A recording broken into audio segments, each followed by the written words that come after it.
3-ാം അധ്യായം 15-ാം വാക്യം പറയുന്നത്, ഞാൻ നിനക്കും സ്ത്രീക്കും നിന്റെ സന്തതിക്കും അവളുടെ സന്തതിക്കും തമ്മിൽ ശത്രുത്വമുണ്ടാക്കും. അവൻ നിന്റെ തല തകർക്കും, നീ അവൻ്റെ കുതികാൽ തകർക്കും. തിരുവചനത്തിൽ യേശുക്രിസ്തുവിനെ കുറിച്ചുള്ള ആദ്യത്തെ പ്രവചനമാണ് ഉൽപ്പത്തി പുസ്തകം 3-ാം അധ്യായം 15-ാം വാക്യത്തിൽ രേഖപ്പെടുത്തിയിരിക്കുന്നത്. യേശുക്രിസ്തുവിൻ്റെ ജനനത്തിന് ഏതാണ്ട് 3500-4000 വർഷങ്ങൾക്ക് മുമ്പ് ആ പ്രവചനം ദൈവം മനുഷ്യലോകത്തിൻ്റെ പ്രത്യാശയ്ക്കായിട്ട് ദൈവം അരുളി ചെയ്യുവാനിടയായി. എന്നാൽ 3:15 മുതലുള്ള സമയം മുതൽ അബ്രഹാമിൻ്റെ കാലഘട്ടം വരെ ഏതാണ്ട് 2000 വർഷമെന്നാണ് വേദപണ്ഡിതന്മാർ പറയുന്നത്. അബ്രഹാം മുതൽ മലാക്കി വരെയുള്ള കാലഘട്ടം എന്ന് പറയുന്നത് ഏതാണ്ട് 1600 വർഷത്തെ കാലഘട്ടമായിട്ട് കണക്കാക്കാം. അങ്ങനെ വരുമ്പോൾ 3500-നും 4000-നും വർഷത്തിന് മുമ്പ്, ക്രിസ്തുവിൻ്റെ ജനനത്തിന് മുമ്പ് ഈ ആലോചന, ഈ പ്രവചനം ദൈവം പറയുവാനിടയായി. അതാണ് ബൈബിളിൻ്റെ വിശ്വാസ്യതയെ നിസ്തുല്യമെന്ന് പറയുന്ന മറ്റൊരു ഘടകമെന്ന് പറയുന്നത്. കേവലം 50 വാക്കുകൾ മാത്രമേ ഉൽപ്പത്തി 3:15 ദൈവത്തിൻ്റെ പരിശുദ്ധാത്മാവ് പറയുന്ന പ്രവചനത്തിൽ ഉൾക്കൊള്ളിച്ചിട്ടുള്ളൂ. എന്നാൽ ഒരു മനുഷ്യായുസ്സും കൊണ്ട് മുഴുവൻ വ്യാഖ്യാനിച്ചാലും തീരാത്ത അത്രവണ്ണം ആത്മീക പദ്ധതികൾ ദൈവം ആ വേദഭാഗത്തിൽ രേഖപ്പെടുത്തിയിട്ടുണ്ട്. ആ വാക്യത്തിൽ തന്നെ മനുഷ്യൻ്റെ ഭൂതകാല ചരിത്രമുണ്ട്, മനുഷ്യൻ്റെ വർത്തമാനകാല ചരിത്രമുണ്ട്, മനുഷ്യൻ്റെ ഭാവികാല ചരിത്രവും രേഖപ്പെടുത്തിയിട്ടുണ്ട്. തന്നെയുമല്ല, മനുഷ്യവർഗത്തിനു വേണ്ടി ക്രിസ്തു നിവർത്തിക്കുന്ന മിഷൻ എന്താണെന്ന്, അതിന് യേശു ക്രിസ്തുവിന് കൊടുക്കേണ്ടി വരുന്ന വില എത്ര വലുതാണെന്നും ആ ഭാഗത്ത് ദൈവത്തിൻ്റെ പരിശുദ്ധാത്മാവ് രേഖപ്പെടുത്തിയിരിക്കുന്നു. ആ വാക്യത്തെ വീണ്ടും സൂക്ഷ്മമായി ദർശിച്ചാൽ ക്രിസ്തുവിൻ്റെ ജനനം, വളർച്ച, ശുശ്രൂഷകൾ, മരണം, ഉയർപ്പ്, അതോടൊപ്പം ക്രിസ്തുവിൻ്റെ മനുഷ്യത്വവും ദൈവത്വവും എന്നിവയൊക്കെ നമുക്ക് കാണുവാൻ വേണ്ടി കഴിയും. അത്ര മനോഹരമായ, അത്ര ഈടുറ്റ ഒരു വേദഭാഗമാണ് ഉൽപ്പത്തി പുസ്തകം 3-ാം അധ്യായം 15-ാം വാക്യത്തിൽ കാണുന്ന ആ വേദഭാഗം. ഉൽപ്പത്തി പുസ്തകം 3-ാം അധ്യായം 15-ാമത്തെ വാക്യത്തിൽ തകർന്ന് ദൈവസന്നിധി വിട്ടുപോകുന്ന, ദൈവസാന്നിധ്യം വിട്ട് തകർന്നു നിൽക്കുന്ന മനുഷ്യവർഗത്തെ നോക്കി ദൈവം അങ്ങനൊരു വാഗ്ദത്തം പറഞ്ഞു. നീണ്ട 4000-ഓളം വർഷം മനുഷ്യൻ ക്രിസ്തുവിൻ്റെ വരവിന് വേണ്ടി കാത്തിരിപ്പാനിടയായി. ഈ കാലഘട്ടങ്ങളിൽ ദൈവപുത്രനായ യേശുക്രിസ്തു ഈ ഭൂമിയിലേക്ക് വരുന്നത് വരെയുള്ള ഈ പ്രവചനം നിവർത്തിക്കേണ്ട കാലഘട്ടത്തിൻ്റെ ഇടയിൽ ഭൂമിയിലുള്ള സകല മനുഷ്യനും അതുവരെയും മനുഷ്യൻ ദൈവത്തോട് നിരക്കേണ്ടതിന്, മനുഷ്യൻ ദൈവത്തോട് ഇടപെടേണ്ടതിന്, മനുഷ്യൻ്റെ പാപങ്ങൾക്ക് വേണ്ടി, മനുഷ്യൻ്റെ അകൃത്യങ്ങൾക്ക് വേണ്ടി, മനുഷ്യൻ്റെ അകൃത്യങ്ങൾ താൽക്കാലികമായിട്ട് മോചിക്കപ്പെടുവാൻ ദൈവം പഴയ നിയമത്തിൽ യാഗങ്ങളും പ്രമാണങ്ങളും ഒക്കെ അവർക്ക് കൊടുക്കുന്നു. അതുകൊണ്ടാണ് പഴയ നിയമത്തിലെ കാതലായ വിഷയം യാഗങ്ങളും ഒക്കെയാണ്. യാഗങ്ങളിലൂടെ അവർ ദൈവത്തെ പ്രസാദിപ്പിക്കുവാൻ ശ്രമിച്ചു. അബ്രഹാം മുതൽ മോശ മുതൽ പഴയ നിയമത്തിലെ ആദിയായ എല്ലാ മനുഷ്യരും യാഗങ്ങൾ കൊണ്ട് അവർ ദൈവത്തെ പ്രസാദിപ്പിക്കുവാൻ ശ്രമിച്ചു, താൽക്കാലിക പരിഹാരം എന്ന വണ്ണം.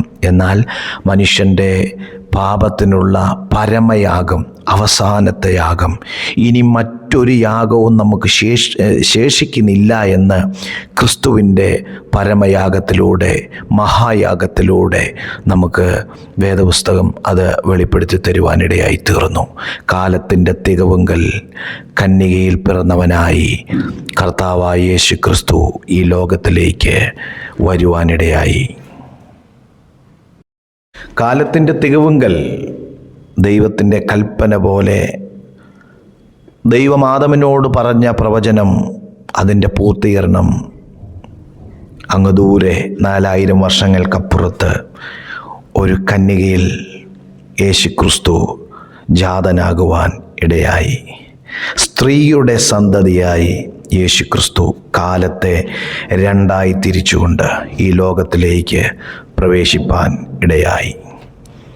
ലോകചരിത്രത്തിൽ, മനുഷ്യചരിത്രത്തിൽ സ്ത്രീക്ക് ഒരു സന്തതി ഉണ്ടായത്, സ്ത്രീയുടെ സന്തതിയായി പുരുഷൻ്റെ ഇടപെടലില്ലാതെ ഒരു മനുഷ്യൻ അല്ലെങ്കിൽ ഒരു ജനനം ഈ ലോകത്തിൽ നടന്നത്, അത് യേശുക്രിസ്തുവിൻ്റെ ജനനമാണ്. അത് അതുല്യമായ ജനനമാണ്. ആദാം മുതൽ ന്യായപ്രമാണത്തിൻ്റെ അവസാനമായ യോഹന്നാൻ വരെ യാഗങ്ങളിലൂടെ ദൈവത്തെ പ്രസാദിപ്പിച്ചു എന്ന് ദൈവത്തിൻ്റെ വചനം പറയുന്നു. കാലത്തിൻ്റെ തികവുങ്കൽ ദൈവം തൻ്റെ പുത്രനെ കന്യാമറിയത്തിൽ കൂടെ യേശുവിനെ ലോകത്തിലേക്ക് അവതരിപ്പിക്കാനിടയായി. ദൈവം മനുഷ്യനായി അവതരിച്ചു എന്നാണ് തിരുവെഴുത്ത് നമ്മെ പഠിപ്പിക്കുന്നത്. കാരണം മനുഷ്യൻ്റെ വീണ്ടെടുപ്പ് സാധ്യമാകണമെങ്കിൽ ദൈവം മനുഷ്യനായി അവതരിക്കണം. അതുകൊണ്ടാണ് യേശുക്രിസ്തുവിന് മനുഷ്യൻ്റെ ബലഹീനത നന്നായി മനസ്സിലാക്കുവാൻ കഴിഞ്ഞത്. എബ്രായ ലേഖനം 7-ാം അധ്യായം 26 മുതലുള്ള വാക്യങ്ങൾ കേൾക്കുക. ഇങ്ങനെയുള്ള മഹാപുരോഹിതനല്ലോ നമുക്ക് വേണ്ടിയത്, പവിത്രൻ, നിർദോഷൻ, നിർമ്മലൻ, പാപികളോട് വേറിട്ടവൻ, സ്വർഗത്തേക്കാൾ ഉന്നതമായി തീർന്നവൻ. ആ മഹാപുരോഹിതന്മാരെ പോലെ ആദ്യം സ്വന്തം പാപങ്ങൾക്കായും പിന്നെ ജനത്തിൻ്റെ പാപങ്ങൾക്കായും ദിനംപ്രതി യാഗം കഴിപ്പാൻ ആവശ്യമില്ലാത്തവൻ തന്നെ. അതവൻ തന്നെത്താൻ അർപ്പിച്ചുകൊണ്ട് ഒരിക്കലായിട്ട് ചെയ്തുവല്ലോ. ന്യായപ്രമാണം ബലഹീന മനുഷ്യരെ മഹാപുരോഹിതന്മാരാക്കുന്നു. ന്യായപ്രമാണത്തിന് മുമ്പുള്ള ആണയുടെ വചനമോ എന്നേക്കും തികഞ്ഞവനായി തീർന്ന ദൈവപുത്രനെ പുരോഹിതനാക്കുന്നു. ദൈവത്തിന് സ്തോത്രം. യേശുക്രിസ്തുവിൻ്റെ ജനനത്തെക്കുറിച്ച്, യേശുക്രിസ്തുവിൻ്റെ ശുശ്രൂഷകളെക്കുറിച്ചുള്ള വളരെ മനോഹരമായ ഒരു വേദഭാഗമാണ് നാം വായിച്ചത്. യേശുക്രിസ്തു പൂർണ്ണ ദൈവമായിരിക്കുമ്പോൾ തന്നെ പൂർണ്ണ മനുഷ്യനുമായിരുന്നു.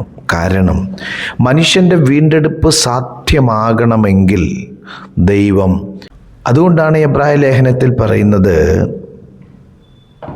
ദൈവം മനുഷ്യനായി ഈ ഭൂമിയിൽ അവതരിച്ചു എന്ന് പറയുമ്പോൾ ഒരു മനുഷ്യൻ്റെ ജീവിതത്തിലെ സകല ബലഹീനതകളും യേശുക്രിസ്തുവിന് നന്നായി അറിയാം. മനുഷ്യാവതാരം സ്വീകരിച്ച ദൈവപുത്രനായ യേശുക്രിസ്തു 3.5 വർഷം ഈ ലോകത്തിൽ ശുശ്രൂഷ ചെയ്യുവാൻ ഇടയായി. മനുഷ്യ ശരീരത്തിൻ്റെ ബലഹീനത യേശു നന്നായി അറിഞ്ഞു. കാരണം അവിടുന്ന് 33.5 വർഷം ഈ ലോകത്തിൽ ഉണ്ടായിരുന്നു. അതിൽ 3.5 വർഷവും താൻ ശുശ്രൂഷ ഈ ലോകത്തിന് വേണ്ടി ചെയ്തു. അതുകൊണ്ട് മനുഷ്യൻ്റെ സകല ബലഹീനതയും യേശുവിനറിയാം. എബ്രായ ലേഖനം 4-ാം അധ്യായം 14 മുതൽ 16 വരെയുള്ള വാക്യങ്ങൾ ശ്രദ്ധിക്കുക. ആകയാൽ ദൈവപുത്രനായ യേശു ആകാശത്തിൽ കൂടെ കടന്നുപോയൊരു ശ്രേഷ്ഠ മഹാപുരോഹിതനായി നമുക്കുള്ളതുകൊണ്ട് നാം നമ്മുടെ സ്വീകാര്യം മുറുകെ പിടിച്ചുകൊള്ളുക. നമുക്കുള്ള മഹാപുരോഹിതൻ നമ്മുടെ ബലഹീനതയിൽ സഹതാപം കാണിപ്പാൻ കഴിയാത്തവനല്ല, പാപമൊഴികെ സർവത്തിലും നമുക്ക് തുല്യമായി പരീക്ഷിക്കപ്പെട്ടവനത്രേ നമുക്കുള്ളത്. അതുകൊണ്ട് കരുണ ലഭിപ്പാനും തത്സമയത്ത് സഹായത്തിനുള്ള കൃപ പ്രാപിപ്പാനുമായി നാം ധൈര്യത്തോടെ കൃപാസനത്തിൻ്റെ അടുക്കിലേക്ക് ചെല്ലുക. യേശുക്രിസ്തുവിൻ്റെ ജഡാവതാരത്തെക്കുറിച്ച് പറയുമ്പോൾ എബ്രായ ലേഖനം സവിസ്തരമായി തന്നെ പറയുകയാണ്.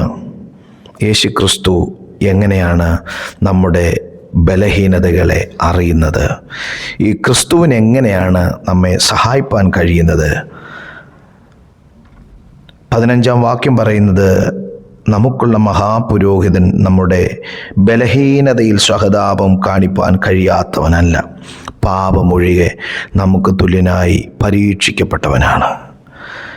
കർത്താവായ യേശുക്രിസ്തു എന്ന മഹാപുരോഹിതൻ ഒരു മനുഷ്യൻ്റെ ജീവിതത്തിലെ അവൻ്റെ വീഴ്ചകളും ജഡത്തിൻ്റെ ബലഹീനതകളും ജഡത്തിൻ്റെ പരിമിതികളും ക്രിസ്തുയേശുവിന് നന്നായി മനസ്സിലാക്കുവാൻ കഴിയും. ഒരു മനുഷ്യൻ്റെ ജീവിതത്തിലെ ഏത് തകർച്ചയിലും നിരാശകരമായ അനുഭവത്തിലും യേശു ക്രിസ്തുവിന് ആ മനുഷ്യനെ സഹായിപ്പാൻ കഴിയും. ഏത് പരീക്ഷണത്തിൻ്റെ ഘട്ടത്തിലും യേശുവിന് നമ്മെ സഹായിപ്പാനും നമ്മെ വിടുവിപ്പാനും കഴിയും. അതുകൊണ്ട് നമുക്ക് കരുണ ലഭിപ്പാൻ തക്ക സമയത്ത് സഹായത്തിനുള്ള കൃപ ഇന്ന് ലോകത്തിന് തരുവാൻ കഴിയാത്ത രണ്ട് കാര്യമാണ് കരുണ, അതുപോലെ സഹായിപ്പാൻ കഴിയാത്ത സാഹചര്യം. ഇന്ന് കരുണയില്ലാത്തൊരു ലോകത്തിലാണ് നാം ആയിരിക്കുന്നത്. ഏത് കരുണയില്ലാത്ത സാഹചര്യത്തിലും യേശു ക്രിസ്തുവിന് നമ്മോട് കരുണ കാണിക്കുവാൻ കഴിയും. അപ്പൻ, അമ്മ, ബന്ധുമിത്രാദികൾ, ചാർച്ചക്കാർ, മറ്റ് സൗഹൃദ വർഗങ്ങളൊക്കെ ഒരു മനുഷ്യനെ മറന്നു കളയുമ്പോഴും യേശുക്രിസ്തുവിൻ്റെ പ്രത്യേകത, യേശുക്രിസ്തുവിന് മനുഷ്യനോട് കരുണ കാണിപ്പാൻ കഴിയും. അതുപോലെ തക്ക സമയത്ത് ജീവിതത്തിലെ ഏത് പ്രയാസത്തിൻ്റെ, ബുദ്ധിമുട്ടിൻ്റെ, നിരാശയുടെ ഘട്ടത്തിൽ ആർക്കും നമ്മെ സഹായിപ്പാൻ കഴിയാതിരിക്കുമ്പോൾ യേശുക്രിസ്തുവിന് നമ്മെ സഹായിക്കുവാൻ കഴിയും. അതുകൊണ്ടാണ് യിരെമ്യാ പ്രവചനത്തിൽ പറയുന്നത്, എന്നെ വിളിച്ചപേക്ഷിക്കുക, ഞാൻ നിനക്ക് ഉത്തരമരുളും. അത് വളരെ ആനന്ദപ്രദമായ ഒരു വാക്യമാണ്. കർത്താവിനെ വിളിച്ചപേക്ഷിക്കുക. യേശുവിനെ വിളിച്ചാൽ, യേശുവേ എന്ന് ഒന്ന് വിളിച്ചാൽ, എന്നെ സഹായിക്കണമേ എന്ന് ഒന്ന് പറഞ്ഞാൽ കർത്താവ് നമ്മെ കടന്നു പോവുകയില്ല. നിശ്ചയമായിട്ടും യേശുവിന് നമ്മെ സഹായിപ്പാൻ കഴിയും. നമ്മുടെ ബലഹീനതകളിൽ യേശുവിന് കരുണ കാണിപ്പാൻ കഴിയും. ഒരുപക്ഷെ ഇത് കേട്ടുകൊണ്ടിരിക്കുമ്പോൾ ജീവിതത്തിൽ ആർക്കും നിങ്ങളെ സഹായിക്കുവാൻ കഴിയത്തില്ലെന്ന് നിങ്ങൾക്ക് തോന്നുന്നുണ്ടെങ്കിൽ, അങ്ങനെ ഒരു സാഹചര്യത്തിലൂടെയാണ് നിങ്ങൾ കടന്നു പോകുന്നതെങ്കിൽ നിശ്ചയമായിട്ടും യേശുക്രിസ്തുവിന് നിങ്ങളെ സഹായിപ്പാൻ കഴിയും. നിങ്ങളുടെ ജീവിത സാഹചര്യത്തിൽ, നിങ്ങളുടെ തകർച്ചകളിൽ യേശുവിന് കരുണ കാണിപ്പാൻ കഴിയും. യേശുവിന് വിടുവിപ്പാൻ കഴിയും. അങ്ങനെ യേശു കരുണ കാണിച്ച, വിടുവിച്ച ഒരുപാട് സംഭവങ്ങൾ വേദപുസ്തകം രേഖപ്പെടുത്തിയിട്ടുണ്ട്. അതുകൊണ്ട് തത്സമയത്ത് നമുക്ക് സഹായം ലഭിക്കേണ്ടതിന് ക്രിസ്തുവിൻ്റെ ക്രൂശിൻ്റെ അടുക്കലേക്ക് നമുക്ക് ചെല്ലാം. അവിടുന്ന് നമ്മെ സഹായിക്കും, അവിടുന്ന് നമ്മെ വിടുവിക്കും. നിശ്ചയമായിട്ടും ദൈവത്തിൻ്റെ അനുഗ്രഹം, സഹായത്തിനായി, കരുതലിനായി ക്രിസ്തുവിൻ്റെ കരം നമ്മോട് കൂടെയുണ്ട്. ദൈവം നമ്മെ അനുഗ്രഹിക്കട്ടെ.